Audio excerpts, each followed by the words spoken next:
안녕하세요. 속풀이 하는 곳이 있다고 해서 찾아왔어요. 이런 유튜브가 있는지 모르고 있었는데 친구 소개로 알게 됐거든요. 실화 사연들 보니까 나만 속 터지는 게 아닌 것 같아 위로가 되기도 하고 세상에 이상한 사람이 이렇게나 많은가 싶어 놀랍기도 해요. 어쨌든 오늘은 제 이야기를 하고자 찾았으니 속풀이 제대로 하고 갈게요. 어이없고 황당한 제 이야기 잘 들어주세요. 먼저 이 황당한 사람을 만나기 전 저의 이야기를 해볼게요. 저는 이남 이녀 중에 장녀로 태어났어요. 아버지는 중장비 기사로 일을 하셨고 엄마는 제가 어릴 때부터 보험을 하셨는데 아무래도 자식이 넷이나 되다 보니 맞벌이를 하신 것 같아요. 중장비 기사들이 돈이 좀 되잖아요. 아버지도 꽤 수입이 좋으셨던 것 같고 엄마도 보험 일을 열심히 하셨기 때문에 수입이 좋았어요. 그래서 어릴 땐 용돈도 넉넉했고 먹는 것, 입는 것, 제가 원하는 걸로 고를 수 있을 정도로 여유 있었어요. 대신 제가 할 일이 있었는데 바쁜 부모님을 대신해 동생들을 챙기는 일이었어요. 동생들 유치원 가는 것도 제가 챙겼고 학교에 다닐 때는 공부도 제가 챙겼어요. 집 청소나 세탁기를 돌리는 것도 내 몫이었고 밥 챙겨 먹이는 것도 제가 했어요. 학교 다니면서 집안일에 동생들 건사하는 것 모두 저의 일이었기 때문에 친구들과 놀지도 못하고 시험 기간에도 시간을 쪼개 쓰면서 공부를 해야 했죠. 내 친구들은 엄마한테 어리광도 부리고 아빠한테 용돈 다 쓰면서 하고 싶은 거 하고 지냈는데 그 친구들이 하는 것들 중에 무엇 하나 편하게 할 수 없는 저의 상황이 솔직히 마음에는 들지 않았어요. 저도 어리광 부리고 싶고 동생들 신경 안 쓰고 학교 후에는 친구들이랑 놀러도 다니고 싶은 마음이 컸어요. 하지만 그럴 수가 없었어요. 왜냐면 저희를 위해 열심히 살아주시는 부모님의 고생을 알고 있었기 때문이었어요. 아빠는 주로 지방으로 자주 다니셨는데 일을 받아서 해야 했기에 가족들 생일은 물론이고 아버지 생신 때에도 집을 비우는 일이 잦았어요. 고작 전화 통화로 축하 인사를 주고받으며 아쉬운 마음에 달래야 했고 일이 끝나 오랜만에 집에 온 아버지는 피곤해 절어 초췌한 얼굴이셨어요. 집에 있는 엄마라고 별반 다른 상황은 아니었어요. 엄마도 밤낮을 가리지 않고 고객들을 만나러 다니셨고 어쩌다 진상 손님에게 걸려서 클레임이 들어오면 회사에서 늦게까지 업무를 처리해야 하셨어요. 사람 상대하는 게 보통 일이 아니잖아요. 더군다나 엄마 고객들은 시장 상인들이 많아서 만만한 사람이 없었어요. 그러니 엄마의 신경은 늘 곤두서 있었죠. 엄마, 이렇게 일찍 나가? 아직 7시도 안 됐어. 오늘은 지방에 상담을 가야 해서 지금 나가야 해. 동생들 아침밥 챙겨줄 수 있겠어? 엄마는 오늘 엄마 생일인데 미역국이라도 먹고 가지. 어젯밤에 끓이면서 한 그릇 먹었어. 동생들이랑 같이 그거 먹고 학교 가? 알았어. 우리 걱정은 마. 오늘 날씨도 엄청 춥다는데 빈속에 나가고. 알아서 챙겨 먹을게. 너 학교 갈 때 따뜻하게 입고 가, 알았지? 응. 엄마도 몸 챙기면서 다녀요. 운전 조심하고. 그래, 그래. 엄마 아빠한테는 생신이라고 별거 없었어요. 미역국 한 그릇에 밥 말아 후딱 드시고는 일터로 어김없이 나가셨고 그런 두 분의 노력 덕분에 저희 가족은 아파트로 이사도 갈 수 있었어요. 당시 저희 동네에서는 처음으로 생긴 아파트에 저희 가족이 입주했는데 그때 친구들이 얼마나 부러워했는지 몰라요. 다들 저희 집에 놀러 오고 싶어서 줄까지 설 정도였으니 인기가 아주 대단했어요. 좋은 아파트에 살게 돼서 우쭐한 기분을 느끼는 것도 잠시. 저희 가족에게 위기가 닥쳤어요. 아버지가 일터에서 크게 다치신 거죠. 학교를 다녀와서 동생들 밥을 챙겨주며 시험 공부를 하고 있을 때였어요. 엄마에게서 다급한 전화가 한 통 왔고 아버지가 병원에 실려가셨다는 말 한마디였어요. 저는 너무 놀랐지만 동생들은 모르게 하라는 엄마의 말씀 때문에 말도 못하고 집에서 발만 동동 굴리고 있었어요. 엄마가 수술 다 되면 연락을 주겠다고 하셨기에 깊은 밤이 됐지만 잠들 수가 없었죠. 다음날 치르는 중간고사 시험 과목은 머리에 생각나지도 않은 채 베란다 밖으로 보이는 주차장만 하염없이 쳐다보고 있었어요. 그 밤, 엄마는 새벽이 되어서야 전화를 주셨고 아주 피곤한 목소리셨어요. 저 또한 잠들지 못하고 그 시간까지 눈을 뜨고 있었고요. 현정아, 어쩌면 좋니? 네 아빠 다리 하나가 없어. 엄마, 그게 무슨 말이야? 아빠 다리가 깔려서 절단할 수밖에 없었대. 정말이야? 아빠 어떡해? 우리 아빠 불쌍해서 어떡해? 해가 떠오르는 푸르스름한 새벽. 저 엄마는 통화를 하면서 울음을 그칠 수가 없었어요. 가족을 위해 물불 가리지 않고 일하셨던 우리 아빠. 결국 다리 하나를 잃고 평생 장애인이 됐다는 생각에 안타까워 미칠 것 같았어요. 아빠는 심정이 어떠실지 상상도 하기 싫었죠. 병원으로 아버지를 보러 가야 했지만 차마 발걸음이 떨어지지 않았어요. 병실에 들어가서 아빠를 어떻게 쳐다봐야 했지. 덩그러니 하나만 남은 다리를 아는 척 해야 했지. 모르는 척 해야 할지 알 수가 없었어요. 철이 없는 동생들한테 설명해 주는 것도 저에겐 큰 숙제였어요. 남들과 다른 아빠의 모습을 동생들이 자연스럽게 받아들일 수 있게 할 자신이 없었죠. 여러모로 저에겐 너무 어려운 일들이었어요. 크리스마스를 앞두고 아빠를 보러 갔어요. 동생들과 아빠께 드릴 꽃다발 준비해 조심스레 병실로 들어섰을 때 저희를 향해 어색하게 웃고 계신 아빠를 볼 수 있었어요. 불구가 된 자신의 모습이 오히려 우리에게 부끄러운 듯해 보이는 아빠의 어색한 미소. 그 미소에 저의 평정심은 무너지고 말았어요. 저는 아빠에게 달려가 안겨서 펑펑 울었어요. 아빠 미안해. 정말 미안해. 내가 좀 일찍 왔어야 했는데 아빠가 힘들어할까봐. 현정아, 괜찮아. 네가 뭐가 미안해. 아빠가 너한테 미안하지. 아니야. 아빠는 미안해하지 않아도 돼. 아빠가 왜? 왜 미안해? 미안하지. 우리 이쁜 딸 걱정하게 했잖아. 그리고 건강한 아빠가 되지 못해줘서 미안한 거지. 그런 말 하지 마. 아빠는 언제나 우리한테 최고야, 최고. 알았지? 그래, 고맙다 우리 딸. 아빠는 끝내 우리 앞에서 눈물을 보여줬어요.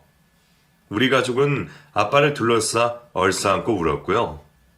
수술이 힘드셨는지 재활 치료가 힘드셨는지 뼈만 앙상하게 남은 아빠의 등을 어루만지며 다시는 아빠 앞에서 울지 말아야지.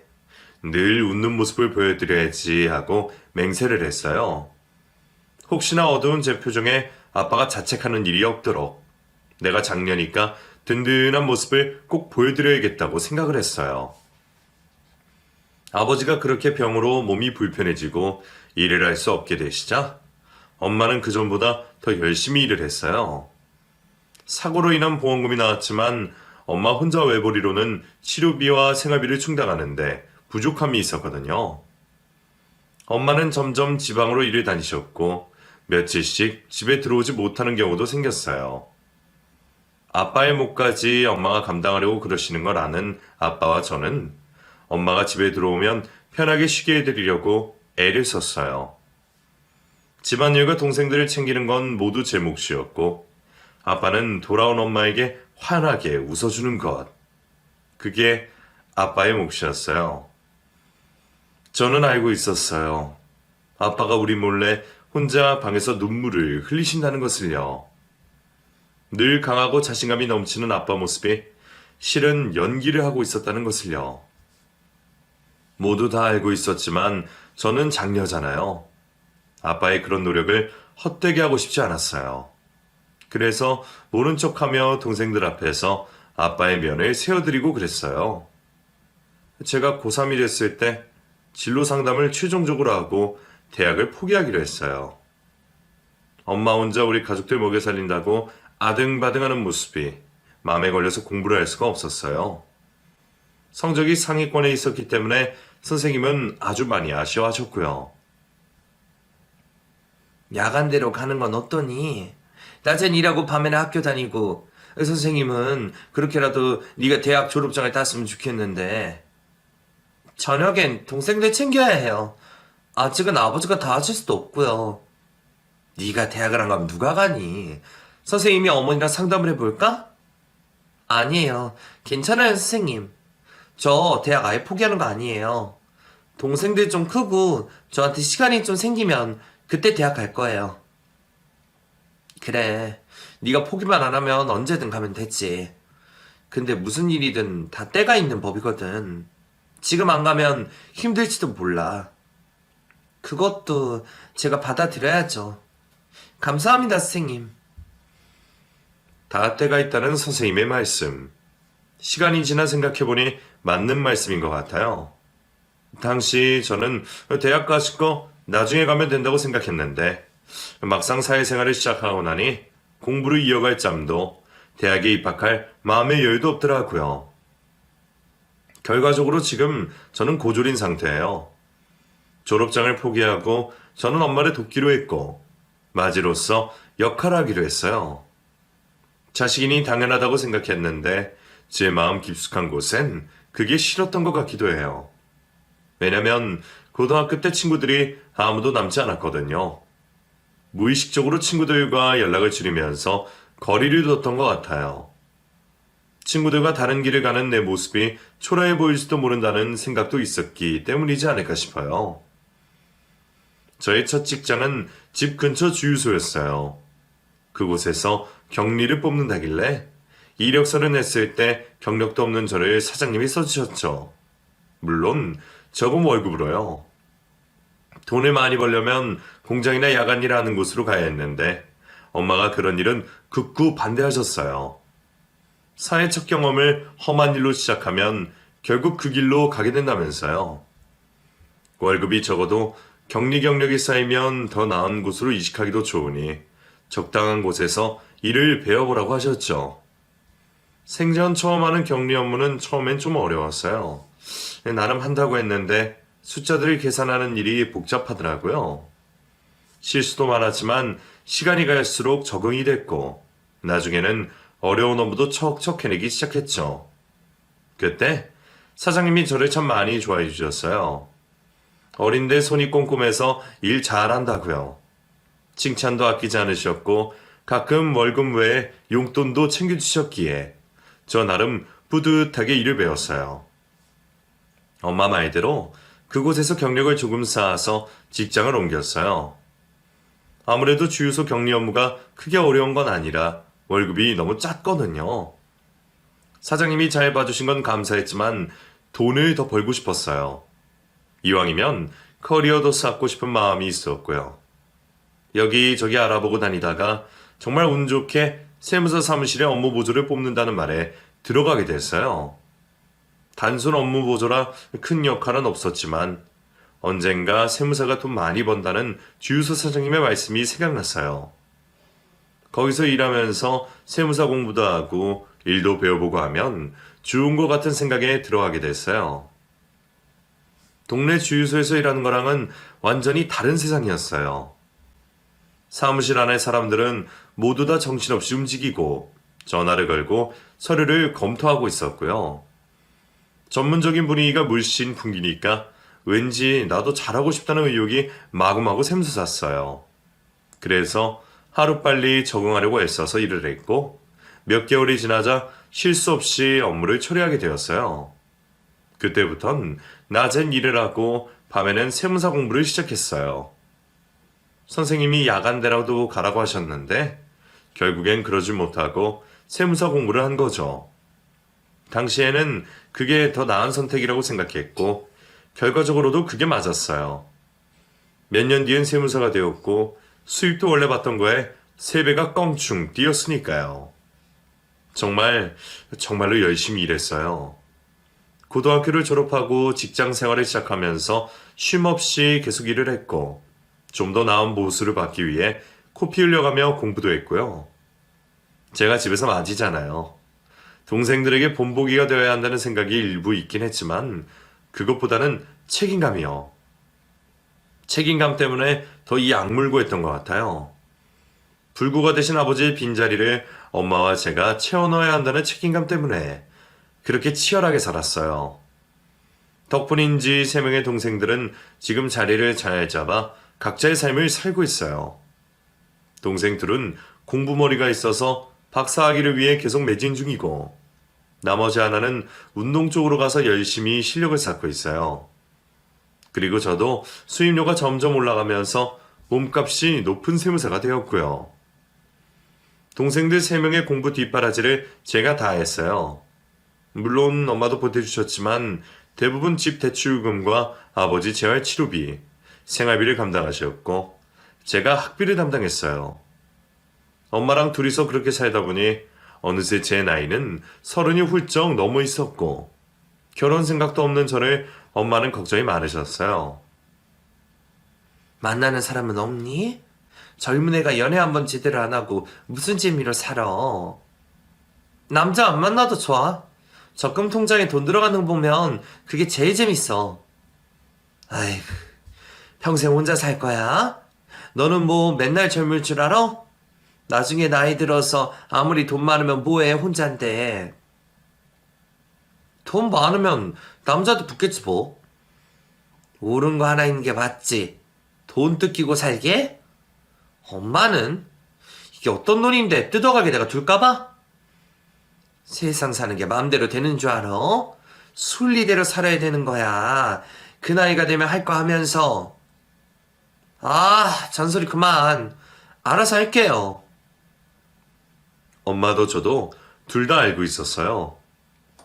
우리가 왜 남들처럼 하지 못하고 사는지 너무나 잘 알고 있지만 마치 그런 일이 없다는 듯이 보통의 딸과 엄마처럼 대화를 했어요. 마치 우리가 짊어진 짐들이 별거 아닌 것처럼요. 너무 깊이 생각하면 슬프잖아요. 그래서 별거 아닌 것처럼 말하는 게 엄마랑 저의 말버릇 같은 거였어요. 우리가 딱딱하게 살아온 건 맞지만 그래도 위기에 안 무너지고 버틸 수 있었던 게 참 감사한 일이죠. 시집가라는 엄마의 잔소리가 듣기 싫었던 건지 저에게도 마음에 쏙 드는 남자가 생겼어요. 사무실 근처에 회식으로 자주 갔던 삼겹살집이 있었는데 거기 사장님이 얼추 저랑 비슷한 나이였어요. 식당이 제법 크고 장사가 잘 되는 집이었는데 젊은 나이에 대박을 쳐서 대단하다는 생각을 하고 있었죠. 근데 사무실 남자 직원이랑 그 사장님이 친구였더라고요. 덕분에 서비스도 많이 받고 손님이 적을 때는 합석해서 같이 술도 한잔하고 그랬던 사람이었어요. 제 친구가 세무사님한테 관심이 많아서 연결시켜달라고 하던데 식사 자리 한번 만들어 볼까요? 네? 저요? 네. 세무사님 처음 봤을 때부터 눈을 못 뜨던데요. 그 친구가 장사의 혈안이 돼서 여자도 안 만나고 관심도 없었거든요. 그런 친구가 세무사님한테 반응을 하니까 저는 깜짝 놀랐죠. 그래요? 저에게 관심이 있다는 말에 조금 얼떨떨했어요. 저도 식당에 갈 때마다 눈이 자주 마주쳐서 의식을 하고 있었거든요. 사람이 성실한 것 같고 생긴 것도 그 정도면 괜찮은 것 같고 마음이 아예 없진 않았지만 사무실 직원 친구라서 선뜻 만나보겠다는 말을 하긴 어려웠어요. 그래서 적당히 거절을 했는데 그 사람이 저에게 직접 연락이 왔어요. 이렇게 무턱대고 연락드려서 죄송합니다. 그런데 제가 좀 급해서요. 저랑 3번만 같이 식사해 주시면 안 되겠습니까? 그게 좀... 부담스러운 거 압니다. 3번만 만나주시면 그 뒤로는 절대로 연락 안 드리겠습니다. 그래요, 그럼. 정말요? 감사합니다. 저도 마음이 아예 없던 건 아니라 저돌적인 그 사람의 행동이 불쾌하진 않았어요. 한 번쯤 식사를 해봐도 되겠다는 생각도 있었고요.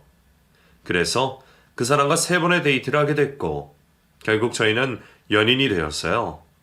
장사하는 사람이라 투박하고 거칠 줄 알았는데 의외로 섬세하고 배려심도 좋더라고요. 무엇보다 저를 너무 좋아해주는 모습에 연애 한번 못해본 제 가슴을 떨리게 했어요. 그래서 홀딱 넘어가 버렸죠.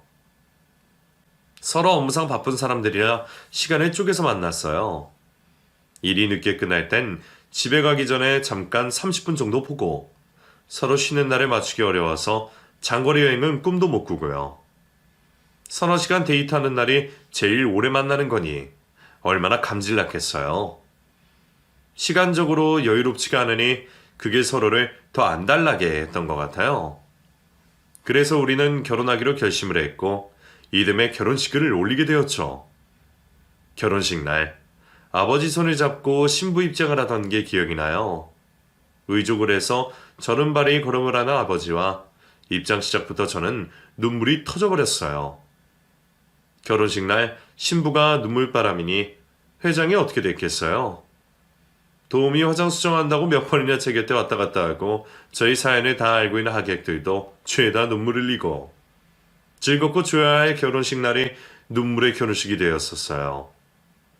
그때 아버지가 남편에게 제 손을 건넬 때 해주신 말씀이 아직도 생각나요. 두 사람 평생 해로해야 한다. 그러니 서로 아껴주고 흠이 있다면 덮어주고 서로 사랑해줘야 해. 알겠지? 네, 알겠습니다, 장인어른. 그래, 대답이 시원해서 좋다. 현정아, 어서 가거라. 고마워요, 아빠. 그날 결혼식장에서 아빠가 저희에게 해주신 말씀은 제 머릿속에 선명하게 박혀버렸어요. 그래서 결혼 이후에 나에게 제일 중요한 건 가족이고 화목한 가정을 만들겠다고 다짐을 했어요.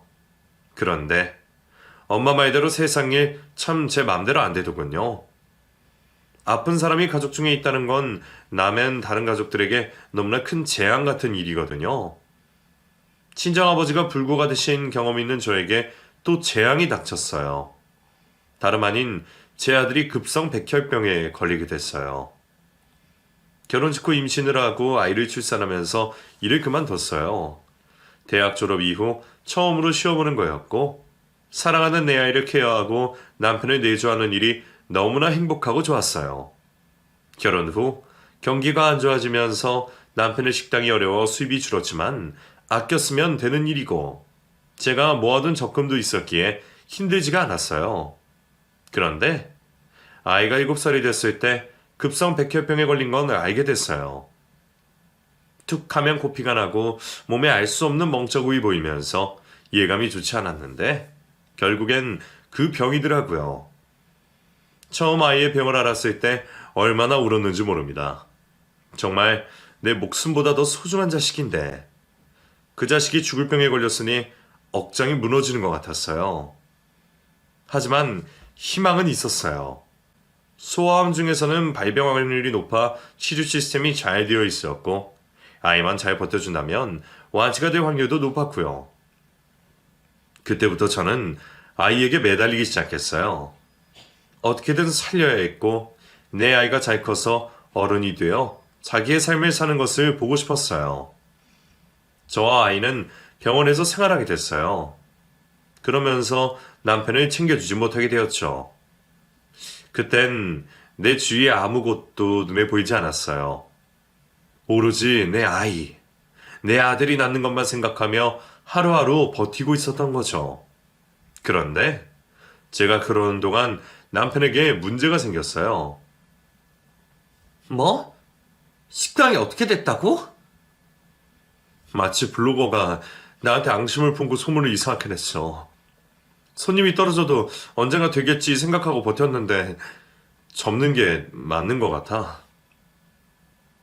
왜 이제 나한테 얘기하는 거야? 진작 얘기했어야지. 빚을 2억이나 만들어 놓고 말해? 나도 좋아질 줄 알고 버틴다고 그런 거야. 너는 맨날 병원에만 있는데 내가 어떻게 말을 해? 그래도 이건 아니잖아. 지금 다 엎어버리면 우리 아들 병원비는 어쩔 거야? 집 팔면 돼. 집 팔자. 여보. 식당 폐업 소식에 빚 2억. 살던 집까지 팔자는 소리에 저는 숨이 턱 막혔어요. 바닥도 모자라 지하까지 파고 들어가는 기분이었죠. 남편이 원망스럽고 우리 아들에게 병을 준 하늘도 원망스러웠어요. 살아도 또 아득바득 살아야 하는 현실이 너무 힘들었습니다. 무너지고 싶었어요. 다 놓고 싶은 마음이 굴뚝 같았어요. 하지만 그럴 수가 없잖아요. 나는 엄마인데, 내 아들이 나만 바라보고 있는데 그러면 안 되는 거잖아요. 저는 마음을 가다듬고 빠르게 생각을 했어요. 이 상황에 남편에게 돈을 벌어오라는 건 맞지 않는 것 같더군요. 그래서 제가 일을 나가겠다고 했어요. 그리고 남편더러 아들의 병수발을 들라고 했죠. 자기도 답이 없는지 시키는 대로 하겠다고 하더군요. 그래서 저는 9년 만에 다시 일터로 나갔어요. 경력 단절의 여성이 다시 일터에 나가는 일, 생각보다 힘이 많이 들어요. 체력도 체력이고 근 10년간 업계를 떠나 있던 몸이라 업무를 따라가는 게 보통 일이 아니었어요. 물론 일하는 방식도 많이 변해 있었고요. 애딸린 민폐녀가 되지 않기 위해서 정말 고군분투했어요. 남들 다 퇴근해도 저는 사무실에 남아서 서류를 확인했고 실수는 없는지 확인해 또 확인해 거치는 작업들이 계속됐어요. 커피의 의지에 무리한 나날이 계속되었고 만성 피로로 살이 쑥 빠지고 나서야 예전에 제가 일했던 감을 찾을 수가 있었어요. 힘이 들어도 계속 버텨나갈 수 있었던 이유, 바로 제 아들 때문이죠. 그리고 남편도 소중했고 내 가족을 지켜야 한다는 거. 그거 하나로 매일매일 일터로 나갔어요. 가끔 내 인생이 왜 이리 박복한가 그런 생각이 들 때도 있었어요. 결혼 전에도 결혼 후에도 내가 아등바등하지 않으면 안 되는 상황들이 참 야속했죠. 어쩌겠어요. 이번 생이 이런 거라면 받아들이고 살아가는 수밖에. 아이의 병, 남편의 실직 외에 저에겐 복병이 하나 더 있었어요. 바로 철없는 저희 시어머님이었죠. 저희 시모는 결혼을 일찍 하셔서 우리가 결혼식을 할 때도 환갑이 안 된 나이셨어요. 겨우 50을 넘긴 나이이고 외모를 가꾸는 걸 좋아하셔서 나이보다 훨씬 젊어 보이기까지 하셔요. 남편과 사귈 때 인사를 하러 갔는데 어머니가 아니라 나이차가 많은 누나인 줄 알았어요. 알고 보니 어머니셔서 얼마나 놀랐던지. 외모가 젊어 보이는 만큼 생각도 아주 짧으신 우리 어머님. 결혼하고 지금까지 살면서 참 어이없고 황당한 일이 많이 있었어요. 제 아들이 아팠을 때 병간호를 부탁드린 적이 있었는데 그날 힘이 많이 드셨던 모양이에요. 병원 냄새 때문에 머리가 아프다면서 다시는 부탁하지 말라고 하셨을 때 진짜 서운했어요. 내 자식이긴 하지만 어머님께는 피를 이어받은 손자인데 어쩜 그런 말을 하실 수가 있나. 솔직히 그때 이혼 생각이 들 정도로 서운했어요. 그 일 말고요. 그 남편의 식당이 문을 닫아 용돈을 드리지 못할 때 자기 친구들이 얘기를 하시며 하소연을 하시더라고요. 아니, 내 친구 현숙이 알지? 걔 아들이 이번에 승진을 했다고 용돈을 300만 원이나 주고 갔댄다. 그걸로 얼굴 주름피를 시술받는다는데 네 얼굴에 주름 많아진 거 보이지? 나도 시술 받으면 10년은 젊어 보일 텐데. 어머님, 피부과 관리 끊어달라고 해서 작년에 해드렸잖아요. 예, 그거 끝난 지 한참 지났어. 피부는 계속 관리해야 해. 넌 젊은 애가 그런 것도 모르니? 너도 관리 좀 해라. 내 아들이 널 보면 얼마나 비교되겠니? 밖에 이뻐 나갔을 일이 얼마나 많은데 너는 무슨 자신감이니? 듣기만 해도 기가 차시죠? 아들이 죽을 병에 걸려서 내 입에 들어가는 음식도 신경 안 쓰고 사는데 그런 저에게 외모 운운하시는 시어머님 상상이 가세요? 물론 사심 없이 악의 없이 머리에 떠오르는 생각대로 말씀하신 거 저도 알아요. 하지만 말이란 게 듣는 사람도 생각하면서 해야 하는 거잖아요. 정말 마음 같아선 상대도 하고 싶지 않을 정도로 시어머님께 너무 서운했어요. 놀러 다니는 거 좋아하시고 하루 종일 치장하는 게 낙인 우리 어머님. 결혼 초엔 정말 이해가 되지 않아서 남편이랑 자주 싸우기도 했어요.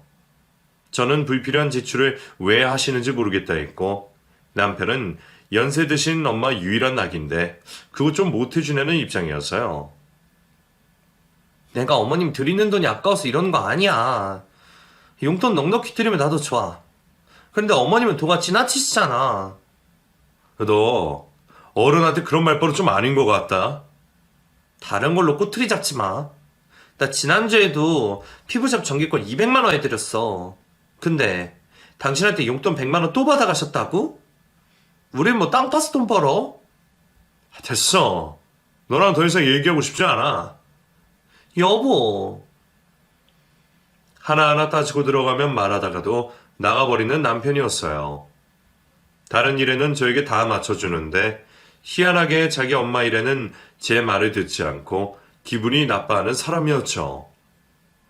남편의 그런 모습을 보면 정말 속이 상했어요. 하지만 어쩌겠어요. 내 남편인데 제가 안고 가야 하는 사람인걸요. 그나마 아이가 아픈 후에는 좀 조심을 하셨는데 또 일이 생겼어요. 남편이 단기로 일을 한 건 하게 됐는데 보름 정도 아이를 봐줄 사람이 필요했어요. 간병인을 따로 구하면 됐지만 저희는 어머님께 부탁을 드려봤죠. 보통 일하는데 페이가 셌기에 남편도 일을 하고 싶다고 했어요. 그런데 어머님이 대뜸 나 지난번에 하루 있다가 머리 아팠어. 며칠 누워있었어. 미안한데 나는 병원이랑 안 맞아. 그리고 그때 나 친구들이랑 동남아 여행 가는데 몰랐니? 동남아요? 그래. 아들이 보내준 건데 너 못 들었어? 그이가요?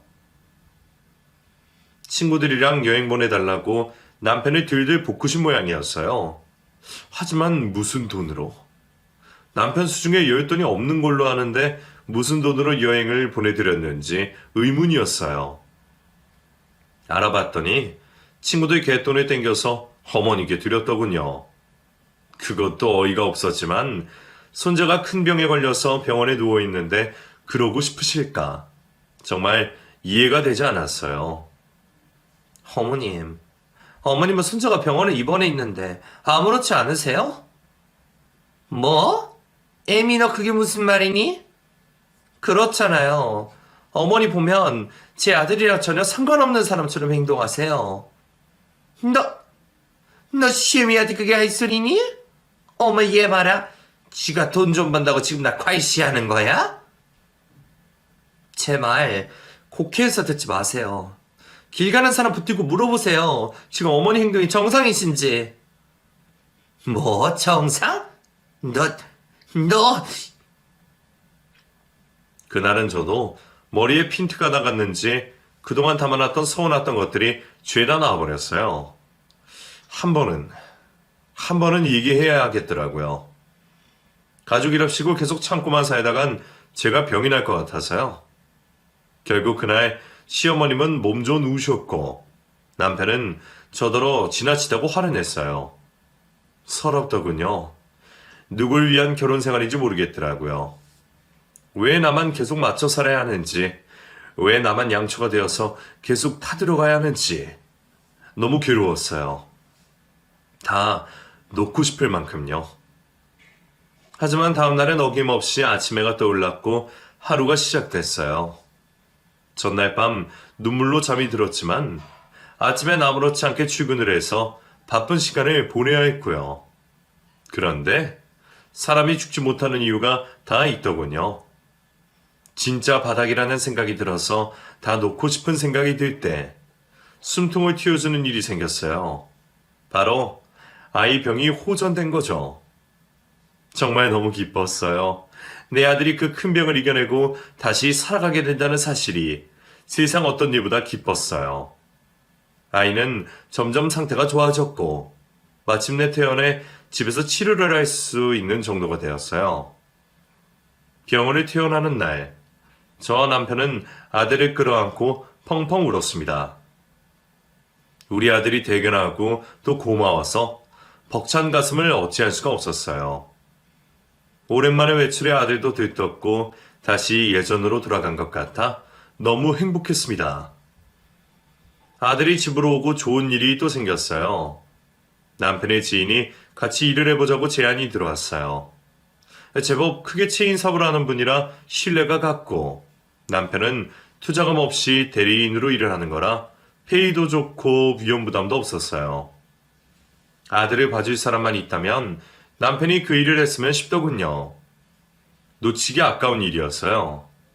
어찌해야 할까 고민하고 있을 때 웬일로 시어머님이 나서서 자신이 돌보겠다고 하더군요. 병원은 냄새 때문에 힘든데 집에서 돌보는 건 얼마든지 하지. 내가 또 우리 승민이 좋아하잖아. 승민이 할미가 같이 있는 거 좋지? 네. 그래. 내가 니들 편할 수 있게 해줄 테니까 나한테 용돈만 좀 잘 챙겨줘. 정말 괜찮으시겠어요? 그럼 걱정을 말아라. 아들이 어릴 때에도 아이 못 본다며 안아주는 것도 인색하신 분이었어요. 그런데 잘 볼 수 있다며 호언장담을 하시길래 미심쩍었지만 부탁을 드려보기로 했죠. 제 일을 재택근무로 나누어서 오후에 조금 일찍 집으로 오기로 하고 어머님께 매달 200만 원을 드렸어요. 하루에 6, 7시간만 봐주시면 되는 거라 그 정도면 되겠지라고 생각했고 재택근무가 어려워지면 그땐 더 드리기로 했고요. 완전 남이면 걱정이 될 텐데 그래도 친할머니니까 마음이 안심이 됐어요. 이렇게 당분간 지내다가 아들이 괜찮아지면 그땐 학교도 다니게 될 테니 좀 더 나아질 거라 여기면서요. 그런데 어머님은 역시나 어머님이셨어요. 어쩜 그리 변하지도 않고 하던 대로 하시는지. 아픈 아이를 돌보기 위해 저희 집에 오시는 거잖아요. 그럼 아이에게 맞춰서 챙겨주고 돌봐주셔야 하는데 어머님은 그냥 놀러 오신 거였어요. 그것도 다른 사람들을 집에 불러들여서요. 처음에는 몰랐어요. 제가 알려드린 대로 아이 식사를 챙겨주시고 약도 챙겨주시고 학교를 가지 못하는 대신 집에서 공부할 수 있게 준비한 것들 하도록 해주시면 되는데 하루하루 시간이 갈수록 안 하는 것들이 점점 많아졌죠. 아이는 또 자기 할머니라서 저에게 말도 못하고 제 눈치만 보고 있었고요. 제가 월차를 내고 집에 일찍 와서 보지 않았다면 아무것도 모르고 지나갔을 거예요. 어머님, 이분들 누구세요? 일찍 집에 오게 된 날, 현관 앞에 신발이 많았어요. 그리고 거실 쪽에서 익숙한 소리가 들렸는데 다름 아닌 화투를 치고 있는 소리였어요. 아이가 병 때문에 면역이 떨어져 있어서 낯선 사람들이 집에 오는 걸 꺼리는데 어머님 친구분들이 여럿이 오셔서 화투를 치고 계시는 겁니다. 곁에는 맥주까지 있고요. 어머님, 이러시면 어떡해요? 아니, 너 오늘 왜 이렇게 일찍 왔냐? 아니, 내가 못 나가니까 친구들이 와서 같이 논 거지. 친구분들 죄송한데 이만 가주세요. 죄송해요. 나가달라는 제 말에 친구분들 인상이 확 돌아가더군요. 하지만 주섬주섬 짐들을 챙겨서 나갔고 그 뒤를 따르며 어머님이 미안하다고 재차 말씀하시는 게 보였어요. 너는 친구 앞에서 심의 면박을 줘야 되겠니? 너 정말 대단하다. 선을 넘으신 건 어머님이세요. 승민이 아직 면역 약해요. 낯선 사람들 집에 들이면 안 된다고요. 지만 잘났지. 지만 잘났어. 이제 다 낳은 아들내미 언제까지 끼고 있을 거야. 애를 뭐 방 안에서 평생 키울 거니? 그런 말이 아니잖아요, 어머님. 너만 아들 있니? 나도 아들이 있어. 오늘 일 내 아들한테 다 말할 테니까 그렇게 알고 있어. 어? 화를 낼 사람은 전데 오히려 어머님이 역정을 내시고는 가버리셨어요. 다 가버린 거실에 빈 술병과 안주거리들을 치우며 속상해서 울어버렸어요. 아들이 볼까봐 숨죽여 우는데 정말 마음이 힘들었어요. 그래서 그날 집에 온 남편에게 퍼부어버렸어요. 누가 이상한 거냐고 물어보면서 퍼부었지만 남편은 묵묵부답. 어느 순간부터 어머님과의 갈등에 끼어들지 않는 남편이었고 저는 서운함만 계속 쌓여갔어요. 어머님께 아들을 부탁드리는 건 더 이상 무리라는 판단하에 친정집 막내 동생에게 부탁을 하게 됐어요. 마침 학교 휴학을 한 상태라 시간이 됐고 아들도 막내 이모를 좋아해서 같이 있는 걸 더 기뻐하더군요. 고비가 생길 때마다 그래도 대책이 따라 생겨서 참 다행이다 싶었어요. 어머님께는 안 오셔도 된다고 말씀드렸는데 용돈이 깎일까봐 걱정이 되신 것 같았어요. 내가 너네 집 반찬해 줄 테니까 200만 원 주던 건 기숙 타오. 나도 들어오던 돈이 아쉽지 않겠니? 아들에게 저랑 있었던 일은 다 일러주셨으면서도 돈은 또 탐을 내신 어머님이셨어요. 저는 더 실랭이라 하고 싶지 않아서 그렇게 해드렸고 어머님표 반찬이 집으로 오기 시작했어요. 사실 저희 어머님은 반찬 솜씨가 정말 없으세요. 시아버님도 어머님 음식이 입에 안 맞아 직접 해드실 정도거든요. 그런 걸 알기에 애초에 기대는 안 했는데 막상 갖다 놓으신 반찬을 보니 심각했어요. 맛도 맛이지만 재료들이 신선하지 않아서 쓴맛도 나고 절대로 먹을 수 없는 그런 음식들이었어요. 받는 돈이 있으니 매번 집으로 반찬이 왔고 먹지 않아 버리는 음식이 태반이었어요. 이렇게 계속 두면 안 되겠다는 생각이 들었죠. 어머님, 용돈은 그대로 드릴 테니까 반찬은 더 안 해오셔도 돼요. 왜 그러니? 나 안 힘들어. 그래도 해주기로 한 거니 계속 해주마. 아니에요. 요즘 저랑 그이나 집에서 밥 먹는 일이 별로 없어서 반찬이 자꾸 남아서 그래요. 이제 안 갖다 주셔도 돼요. 그러니? 돈만 받아도 되겠어?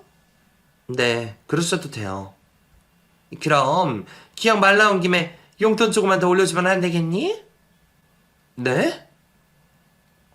해오시던 반찬도 안 해도 된다고 했는데 용돈을 더 달라고 하니 제가 말문이 막혔어요. 아니, 요새 물가가 보통 오른 게 아니잖니. 뭐 반찬값이 빠지면 남긴 하겠지만 너 이번에 큰 건도 했다면서. 나 조금만 올려줘. 많이도 안 바래. 300만 원. 어머님. 아유, 깜짝이야. 예, 소리 지르고 그래. 떨어지겠네. 해도 너무 하신다 싶었어요. 제가 아무리 돈벌이가 월급쟁이보다 낫다 해도 하늘에서 그냥 떨어지는 돈이 아니잖아요. 먹는 것도 제때 못 먹고 잠도 줄여가면서 어떻게든 힘든 상황에 버티려고 하는 건데 어머님은 제 주머니에 돈만 빼가려고 하시는 것 같아서 정말 속이 많이 상했어요. 곁에 앉은 어머님은 계속 돈을 더 줄 수 있냐고 물어보시고 남편은 소파에 앉아 핸드폰만 보고 있고 나오는 건 한숨밖에 없더군요. 아이고 내 팔자야. 이런 말이 저절로 나올 지경이었어요. 두통이 밀려와 잠시 눈을 감고 있자니 남편이 갑자기 말을 했어요. 엄마, 나 이혼할래요. 저도 어머님도 남편의 깜짝 발언에 놀라 쳐다봤어요. 나 이 여자한테 미안해서 이제 놔줘야겠어요. 너 그게 무슨 말이냐? 내가 그동안 엄마 편 많이 들어줬는데 더 이상은 안 되겠어요. 이 여자는 나랑 안 사는 게 더 행복할 것 같아. 혜비야. 그동안 나한테 시집와서 정말 고생 많이 했어요. 내가 말을 안 했지만 다 알고 있어. 그래서 내 재산 이 여자한테 다 줄 거야. 나 빈손으로 엄마 집에 들어가도 되죠? 요즘 부모님 집에 들어가서 뷰부터 사는 애들 많대. 나도 그렇게 할래. 너 말 같은 소리를 해. 가만히 있다고 웬 봉창이야? 나 농담 아니에요. 남편은 갑자기 안방으로 가더니 서류를 한 장 들고 나왔어요. 노란 서류 봉투에서 서류를 꺼내는데 이혼 신고서를 꺼냈어요. 이미 빈칸에 다 채워놓을 것이 미리 준비를 했더라고요. 뜬금없는 남편의 행동에 저도 놀랐어요. 현중아, 정말 미안해. 너는 나 같은 인간 안 만났어야 했는데 내가 네 인생 망쳤다. 이제라도 훨훨 날아가서 네 인생 살아. 우리 식민이 몸 건강해지면 내가 데려와서 키울게. 당분간은 네가 좀 맡아줘. 여보. 그동안 내가 네 편 안 들어준 거 정말 미안하다. 우리 엄마라서 그랬어. 그런데 나도 다 알지. 우리 엄마가 해도 너무한다는 거 내가 다 알지. 근데 이렇게 있다간 끝이 없을 것 같다. 이럴 수밖에 없는 나를 용서해줘. 혜비야, 너 제정신이야? 제 정신 아주 맑아요, 엄마.